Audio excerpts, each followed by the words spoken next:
Sayyidina Anas bin Malik pernah menceritakan suatu kisah tatkala beliau sedang bersama Nabi Muhammad SAW dan para sahabatnya di masjid.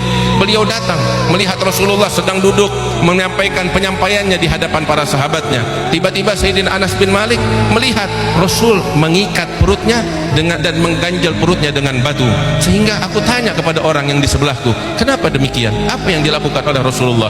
Orang yang di sebelahnya mengatakan karena lapar. Hadirin yang dimuliakan Allah, saat itu para sahabat pun dalam keadaan lapar. Kalau mereka memiliki sesuatu, mereka akan berikan kepada Rasulullah SAW. Tapi memang begitulah keadaan mereka. Maka Sayyidina Anas mendengar itu, beliau kembali ke rumahnya.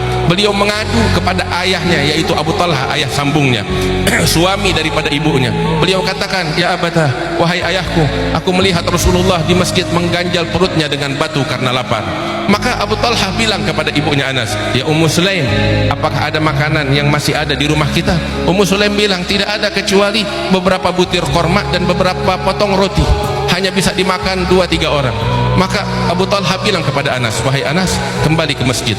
Kalau orang sudah bubar, kamu bisikkan kepada Rasulullah bahwasanya diajak makan di rumah Abu Talha.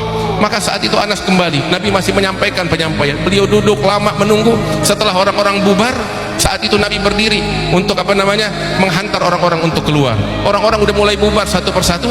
Maka Anas bilang, ya Rasulullah, ayah angkatku Abu Talha mengirim salam dan meminta engkau datang ke rumahnya. Ada sedikit korma dan potongan roti yang bisa engkau makan mengganjal rasa laparmu itu. Hanya bisa dimakan oleh engkau seorang. Maka Rasul dengar begitu, para sahabat yang baru bubar dipanggil oleh Nabi Muhammad SAW. Wahai para sahabatku, ayo mari kita makan di rumah Abu Talha.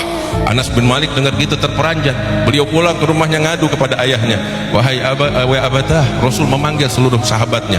Terperanjat Abu Talha. Datang Rasulullah. Abu Talha bilang, ya Rasulullah, kami nggak punya apa-apa yang bisa memberikan mereka makan semua. Yang kami punya hanya beberapa butir kurma dan beberapa potong roti yang hanya bisa engkau makan. Nabi bilang, biarkan, kumpulkan itu semua, ditaruh, diletakkan di atas sufra di hadapan Rasul SAW, dibacakan, diberkati oleh Rasul SAW. Kemudian Nabi bilang, suruh masuk 8 orang dari mereka. Mereka masuk 8 orang. Nabi meletakkan telapak tangannya itu di atas korma-korma tersebut dan makanan itu. Kemudian Nabi bilang, ayo kalian makan. Maka para sahabat mengambil kurma itu dari sela-sela jari Nabi Muhammad SAW. Makanan yang penuh berkah mereka ambil dari sela-sela jari Rasulullah. Mereka makan. Semuanya yang ikut makan di situ 8 orang merasakan kenyang sampai selesai mereka keluar. Nabi bilang, masukkan lagi 8 orang. Mereka juga demikian, makan dengan kenyang. Nabi bilang, masukkan lagi 8 orang sampai tuntas semuanya. Sayyidina Anas bilang, total semua yang makan bersama kami saat itu lebih daripada 80 orang. Padahal hanya bisa dimakan oleh 1 orang, tapi itulah berkah daripada tangannya Nabi besar Muhammad SAW.